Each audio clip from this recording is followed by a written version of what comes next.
Every Friday night, for 3 years straight, he bought 2 tickets to the symphony, one for himself and one for the woman he loved who would never sit beside him again. The seat next to him, row G.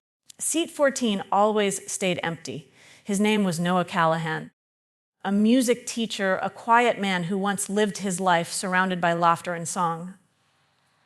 Until the day he lost his wife, Clara, a gifted violinist who died on her way to rehearsal. Since then, that empty seat had become his ritual, his way of keeping her close. Every Friday, Noah whispered to the silence beside him, "They're playing Tchaikovsky tonight, Clara, your favorite." And for a moment, he could almost hear her humming along. But one evening, just before the lights dimmed, a voice interrupted. "Excuse me, sir, I think this is my seat." Noah turned, startled. A young woman stood there clutching a violin case. "A seat 14, he said softly. "It's always left empty." Her eyes widened, realizing, "Oh, I'm so sorry. I didn't mean to."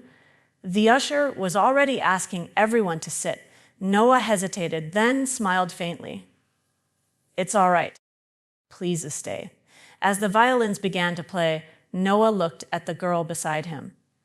The way she leaned forward, eyes shining with emotion. And for the first time in years, the seat didn't feel empty. After the concert, she turned to him. "Thank you for letting me stay. I'm Alina." "No," he replied. "I'm a violinist too," she said, or trying to be. He smiled. "Your teacher must be proud." Alina hesitated. She passed away. But she started a youth foundation for musicians. I worked there part-time. "What foundation?" "The Clara Callahan Foundation." Noah's heart froze. "Clara was my wife?" He whispered. Her hand flew to her mouth. "Oh my God, Mr. Callahan, I'm so sorry." "I didn't know." "It's all right," he said quietly. "Maybe you were meant to sit there tonight." From that night on, they met every Friday. Same theater, same seats. Alina would listen to Noah's stories about Clara, how she hummed while cooking, how she stopped to tip every street musician, how she believed music could heal anything. And sometimes, after the concert, Alina would take out her violin and play softly in the quiet cafe across the street. Noah would close his eyes, and for the first time in years, the music didn't hurt. One evening, Noah found Alina crying on the theater steps. "They canceled my scholarship," she said. "The foundation ran out of funding. I can't afford tuition anymore." Noah's heart broke. That foundation had been Clara's dream, and now it was slipping away. That night, he opened an old box of Clara's things. Inside was her unfinished composition, the last piece she'd ever written. He stared at the notes, trembling.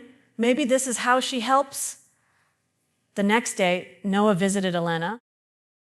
"If you'll help me finish Clara's piece," he said, "I'll make sure you stay in school." She hesitated. "Finish Clara's music? But how?" "With your heart," Noah said. She'd want it that way. Weeks passed.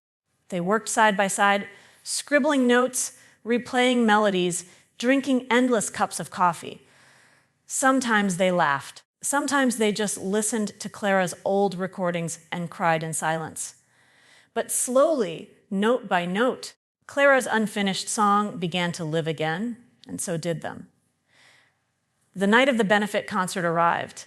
The banner read, "In memory of Clara Callahan, the music lives on."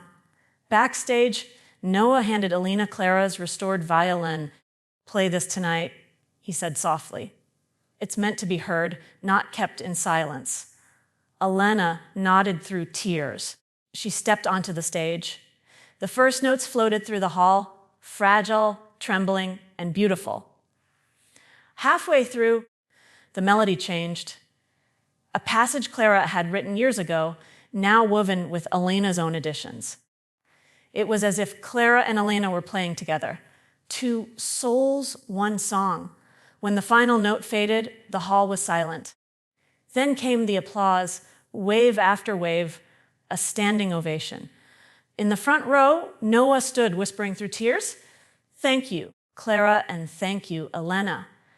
After the show, Noah walked onto the stage. Elena held Clara's violin close. "I felt her tonight," she said, "in every note." "You brought her back," Noah replied. "And you brought me back." "Music doesn't die," Elena said. "It just waits for someone brave enough to play it again." In the months that followed, Elena's performance went viral. The foundation was saved. And every Friday night, Noah still went to the symphony, but the seat beside him was never empty again. Sometimes a student sat there, sometimes a friend, but always someone touched by Clara's music. He called it the living seat. So learn from this story, sometimes love doesn't return as a person. It returns as a melody, a song that reminds us the ones we've lost are never truly gone. They're just waiting in the music for us to listen again. If this story touched your heart, don't forget to share, and subscribe for more stories of love, loss, and unexpected healing